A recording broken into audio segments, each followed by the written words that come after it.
BJP के अमृतकाल सुशासन 11 साल पूरा होने के उपलक्ष्य में मुंबई के घाटकोपर में एक कार्यक्रम का आयोजन किया गया, जिसमें मुख्य अतिथि के रूप में बीजेपी विधायक राम कदम, पूर्व नगर सेवक प्रवीण छेड़ा जैसे कई दिग्गज बीजेपी पदाधिकारी शामिल हुए। मुंबई के घाटकोपर में स्थित हिंदी महाविद्यालय में प्रधानमंत्री नरेंद्र मोदी की बेमिसाल 11 साल के कार्यकाल पूरा होने के उपलक्ष्य में एक प्रदर्शनी का आयोजन किया गया, जिसका उद्घाटन बीजेपी विधायक राम कदम के हाथों किया गया। प्रदर्शनी के माध्यम से मोदी द्वारा किए गए सारे उपलब्धियों और स्कीमों को बेहतरीन तरीके से दिखाया गया। इस अवसर पर भारी संख्या में बीजेपी पदाधिकारी, कार्यकर्ता और महाविद्यालय के स्टाफ शामिल हुए। आपको बता दें, लोगों को संबोधित करते हुए राम कदम ने विपक्ष पर जमकर निशाना साधा।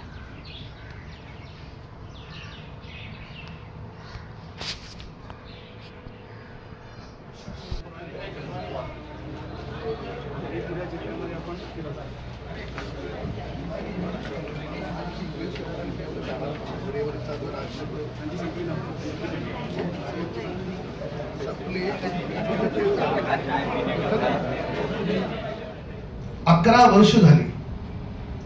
11 वर्षात आदरणीय मोदीजींनी एकही दिवस सुट्टी घेतली नाही। आठवतंय कोणाला? 11 वर्षामध्ये विरोधी पक्षाला एकाही विषयात भ्रष्टाचाराचा आरोप करता आला नाही। त्याच्यामुळे 11 वर्षात काय काय केलं याचे आकडे सांगायचे झाले, आपण सगळ्यांनी हे पत्रक छापलंय। जेवढे आकडे सांगू तेवढे कमी आहेत, पण एकही भ्रष्टाचाराचा आरोप नाही। आदरणीय पंतप्रधानांनी एकही दिवस सुट्टी घेतली नाही। मला असं वाटत नाही की न भूतो न भविष्यती, भविष्यात पण अशा प्रकारची अपेक्षा फक्त भारतीय जनता पार्टीकडूनच या देशाला आहे। आपण जेव्हा 2014 आज आपण 5व्या क्रमांकावर आहोत आणि काही दिवसातच आपण 4थ्या क्रमांकावर येऊ। तर देशाची काय प्रगती झाली, आपण 11वरून 5व्यावर आलो, 5व्यावरून आपण 4थ्यावर आता उडी मारतोय। म्हणजे पूर्वी आपण, म्हणजे मला आठवतंय, मला मी एकीकडे नियम केला होता की दर 3 महिन्यातून एकदा परदेशात जायचं, आणि त्यावेळेस मी राजकारणात नव्हतो, त्यामुळे बराच वेळ असायचा। आपले अनेक लोकांना हा अनुभव आहे की आपला इंडियन पासपोर्ट पाहिल्याच्या नंतर तो इमिग्रेशनचा अधिकारी काय कुठून आले ते तुच्छतेने पाहायचा, आणि असं वाटायचं की काय आपल्या भारताची किंमत करतात। आज अमेरिकेत जा, तुम्ही युरोपमध्ये जा, UK मध्ये जा, कुठेही जा, मी आता परवा जपानमध्ये गेलो होतो, भारताचा पासपोर्ट पाहिला की त्या परदेशी इमिग्रेशन अधिकाऱ्याच्या चेहऱ्यावर एक आदर आणि सन्मान दिसतो। याला कारण फक्त आणि फक्त आदरणीय मोदी। हे तिकडे बोलायचं म्हणून बोलत नाही, वस्तुस्थिती आहे। बुलेट ट्रेनला अनेक लोकांनी विरोध केला, म्हणजे परदेशात गेल्यावर म्हणायचं देखो इधर ये सब है, आणि आपल्या भारतातले सगळं येत असेल तर त्याला विरोध करायचा। कशी दुटुप्पी भूमिका आहे।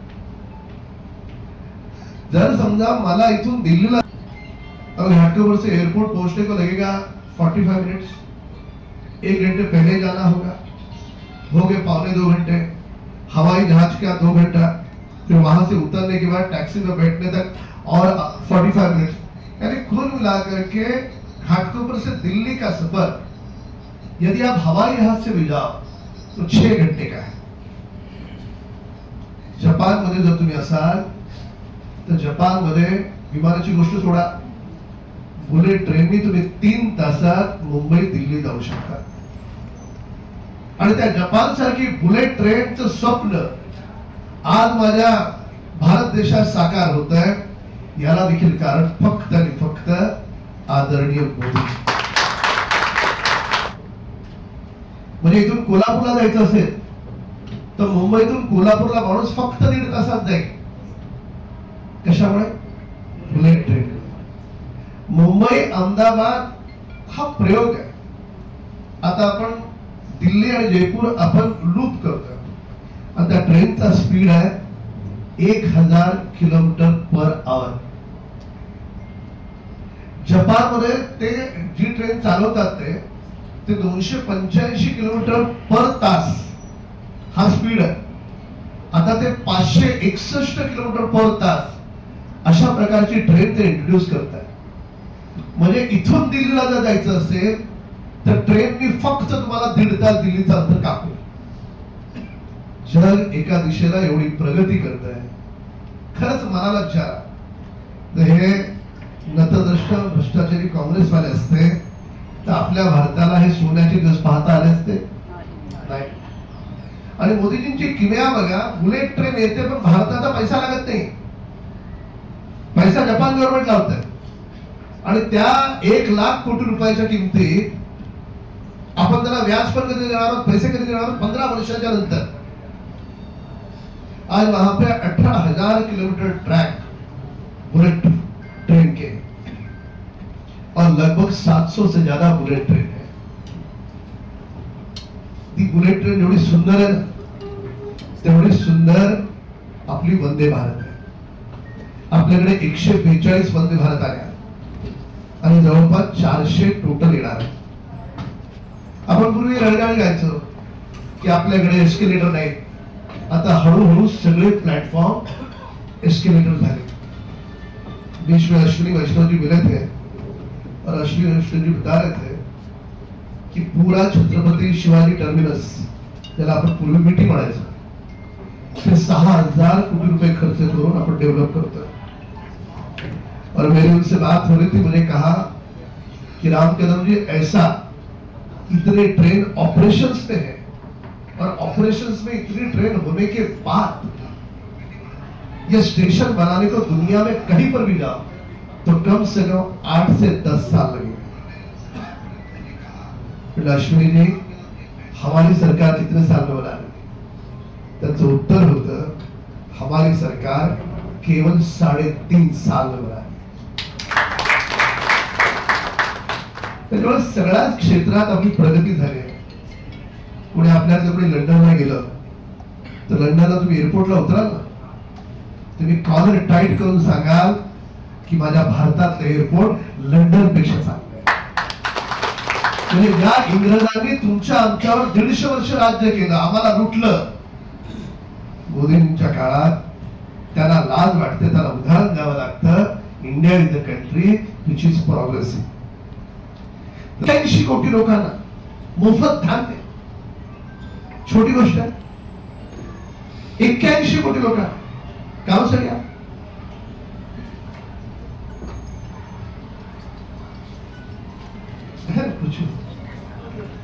विषय मोफत पंतप्रधान आवासचा असेल, लोकांच्या घरी टॉयलेटचा असेल. पूर्वीच्या काही मला आठवत आहे, कामसाहेबांचा माझा परिचय 1995 पासून आहे. त्यावेळेच्या खासदारांना गॅसची कुपन मिळायची, तर तुम्हाला पण माहिती, आणि खासदाराला 12 कुपन मिळायचे. और लोग तड़पते थे कि मेरे घर पे माँ चूल्हा जलाती है या स्टोव जलाती है, गैस का कूपन अगर मिले. और जिसको मिलता था ना गैस का कूपन, उसको ऐसा लगता था कि जैसे मान करके चलो कि उसके घर पे मर्सिडीज आ गई. मतलब कितने पिछड़े थे हम. आज गैस की अगर बात करो तो गांव में जाने के बाद भी चूल्हा दिखता है. खरं आहे का खोटं?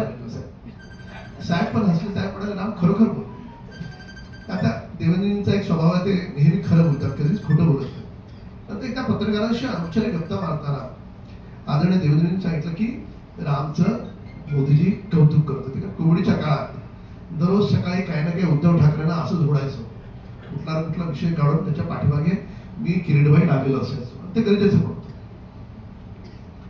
तर त्यावेळेस विचारल्याच्या नंतर माझ्या डोक्यात हा विषय आला की मी त्या पक्षात आहे ज्या पक्षाचा सर्वोच्च माणूस एक छोटा कार्यकर्ता काय करतोय याचं देखील फीडिंग असणारा जर कोणता पक्ष या जगाच्या पाठीवर असेल तर त्या पक्षाचं नाव भारतीय जनता पक्ष. आणि मोठ्या खुला दिल्यानं एखाद्याची प्रशंसा म्हणजे पत्रकारांशी अनौपचारिक गप्पा मारताना देवेंद्रजींनी हा किस्सा सांगितला. काही पत्रकार मला म्हणाले किंवा असं म्हणत होते, हा पक्ष प्रत्येकाची काळजी घेतो, हा पक्ष हा राष्ट्राच्या उत्थानासाठी. आणि मला नड्डाजींचं एक वाक्य फार सुंदर आठवतं. ते नेहमी बोलताना बोलतात की लोकतंत्र के अंतिम पायदान पर जो व्यक्ति खड़ा है उसके हितों की रक्षा करने वाला दल, उसके हितों की रक्षा करने वाली है सरकार. तर हेच आपलं उद्दिष्ट आहे. 11 वर्ष झाली पूर्ण. तो दिवस दूर नाही की आपलं सरकार 25 वर्ष देखील पूर्ण करेल. आणि 11 वर्ष गौरवशाली सांगत असताना ज्यांना कोणाला कॉर्पोरेशन लढायची होती त्याला एवढं थकवलंय, खर्च करायला लागले की लगेच कळायचं की 6 महिने पुढे ढकलली. पण एकदाची कॉर्पोरेशनची निवडणूक आली आहे. आपण एक दिलानं पुन्हा रविवार फिर से महापालिका को लूटने का काम उद्धव सरकार ने किया. मुझे सही में बताना, मुंबई में टोटल रोड है 2050 किलोमीटर की, सब पकड़ लिया. और 1 किलोमीटर का रोड बनाने के लिए एवरेज पैसा लगता है केवल 8 करोड़ रुपए कंक्रीट का रोड. और 2050 को जोड़ो आप, इन्होंने खड्डे के नाम पे इतने पैसे निकाले. म्हणजे 3200 कोटी रुपयाचं उद्धव ठाकरेंनी खड्डा बुजवायचं टेंडर काढलं. आणि त्या 3200 कोटीला 8 कोटींनी डिवाइड करा, किती किलोमीटरचा रोड तयार होतो. त्यांनी मुद्दामून कॉन्क्रीटचे रस्ते तयार केलेले आहेत. का तर उद्धव ठाकरेंना 20% 15% कमिशन कुठून मिळणार म्हणून. यांनी कोविडच्या काळामध्ये गोरगरिबाच्या हाताची कामं निघून गेली होती. हे खिचडी वाटत होते ना, खिचडी कागदावर बिलं काढत होते. आमच्या किरीटबाईला विचारा, त्यांच्याकडे कागदाचे सगळे पुरावे. म्हणजे गरीबाच्या खिचडीत पैसे खात होते. रेमडेसिवीर औषध मला आठवत आहे, मला अनेकांचे फोन यायचे रेमडेसिवीर पाहिजे. आणि मी दम देऊन प्रेमानं कसे हात जोडून पण आणायचं. आणि जेवढे लोक मागतील, कुणाचा पक्ष पाहिला नाही, धर्म पाहिला नाही, जात नाही पाहिली, कारण माझ्या पक्षाला शिकवलंय माणुसकी हा पहिला धर्म. आणि माझ्या हिंदुत्वाला शिकवलंय की दुसऱ्याचे कल्याण हाच खरा परमार्थ. खूप लोकांना औषध म्हणजे भारतीय जनता पार्टीचे लोक फवारणी करत होते, उबाटाचे लोक घरात, मी असं नाही म्हणणार अंडी घालत होते, पण घरात होते. तर ह्यांनी नियम आणला. साहेब तुम्हाला माहिती आहे काय नियम आणला? म्हणजे फवारणी करायची नाही. म्हणजे हे लोक करत नव्हते, आमचे भाजपवाले करत होते. ह्यांचं सरकार होतं, नियम आणला की फवारणी करू नका. कुठला उबाटावाला बाहेर आला होता फुकट धान्य वाटायला? मी माझ्या पदरच्या खिशातलं धान्य वाटत होतो, घाटकोपरमध्ये जेवण वाटत होतो. हा उबाटाचा नेता बीएमसी मध्ये गेला चौकशी करायला की राम कदम बीएमसी मधून खिचडी घेतोय, स्वतःच्या नावावर वाटतोय. बीएमसी वाल्यांनी त्याला रायटिंग मध्ये दिलं, राम कदमला आम्ही कुठली खिचडी देत नाहीये. राम कदम गेली 16 वर्ष पदरच्या खिशातली खिचडी वाटतोय.